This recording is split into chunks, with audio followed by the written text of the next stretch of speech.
The Federal Reserve voting on Wednesday to raise interest rates by another 25%. You can't even buy a house now anymore because the interest rates with the mortgages and everything is just ridiculous. This latest rate hike is now the 10th in a row since March of last year, and it's making many Americans feel uneasy about the future as the bank failure crisis shows no sign of being over. We haven't seen interest rates this high in, I think, 16 years. And it seems like only a quarter of a point, but when it's the 10th in a row, it really starts to add up. It's putting pressure on the housing market. It's hurting, and everyone's already, remember, there's a lot of inflation on top of all this. So people are having trouble worry, if you have putting bad credit, food on the table. If you have bad credit, now the Biden administration wants people with good credit to subsidize the people with a bad credit and make them pay a little more, and then all in the name of social equity. On that, here to break it all down is NewsMax'S own host of Wise Guys, finance expert John Tabacco. Good morning, John.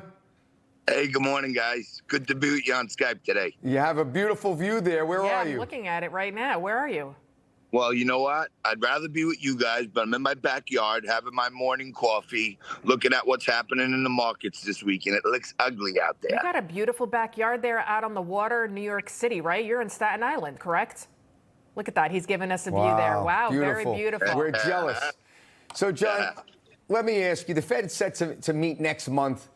Do you think they'll attempt to create some sort of economic solution besides raising federal interest rates?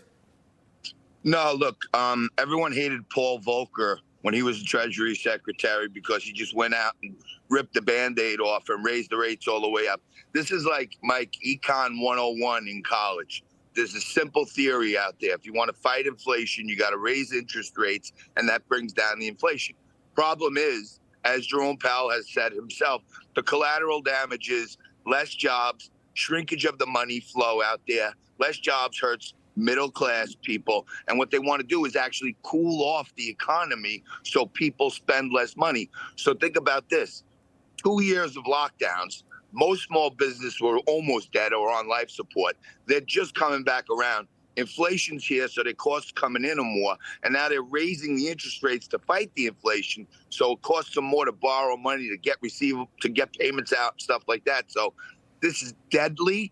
And the one tool that I thought Jerome Powell didn't have in his arsenal anymore was to continue raising rates, because now we know we have all these kind of community banks and regional banks who they have all these bad treasury notes on their books. And every time they raise rates, that's another 100, 200, 300 banks that are on the brink of insolvency. So I was shocked when I saw they raised rates the other day, because they know that's going to blow up some more banks in the coming weeks.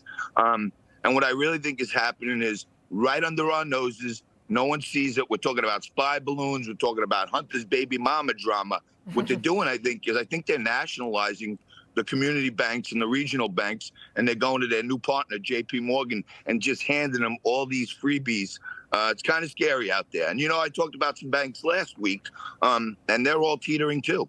Right. You made some bold predictions. And then I also read a story about these woke ESG investments. They're taking our pensions and they're investing in these kind of woke. This is frightening. This is our retirement funds, and they're kind of gambling it away on these like really woke type of ideological type of agendas.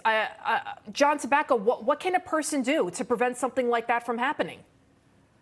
Well, look, the federal government has basically made it legal now to tell people you can invest money for retirement systems, and you don't have to be a fiduciary anymore. You don't have to try to make the money. As long as you're taking your money and you're investing it into the environment, social governance, and stuff like that, we don't really care about the investors. Now, I'll tell you this. The man sitting right next to you, Michael Grimm, when he was a great crime fighter and he went under the name Mikey Suits, they were going after people on Wall Street who were fleecing Americans, who were taking their money in and telling them they were going to try to make them the greatest profits. But at the end of all days, they were just stealing their money and doing whatever the heck they want with it. But Mike, to me, when you tell the investment managers and Wall Street, don't worry about making profits for these people, I think it opens up for mayhem. That's an excellent point.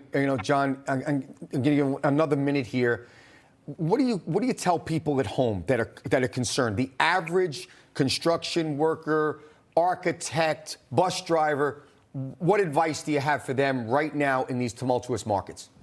Well, first and foremost, I can tell you, I used to be on Governor David Paterson's pension task force, so I know just a bit about pensions.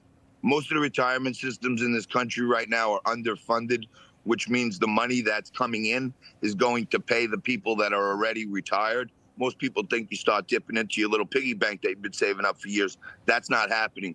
I would tell people to take a close look at their retirement system. I would tell union leaders to go out and say, are we using this ESG thing? And quite frankly, if you're near retirement and you can get a big lump sum and get it out of your retirement system, I would think about that. But look, I'm not an investment advisor, and today there's so much information available at your fingertips. Do what Warren Buffett said. Sit down on Saturday or Sunday, read up on some things, educate and inform yourself, and you're probably safer these days investing in things you understand than putting that fate in anyone else's hands. And now we know you had 30 years on Wall Street. 30 years, 3 decades there, our finance expert, John Tabacco. And don't forget, you can catch John every Saturday at 10 p.m. Eastern on Wise Guys with John Tabacco.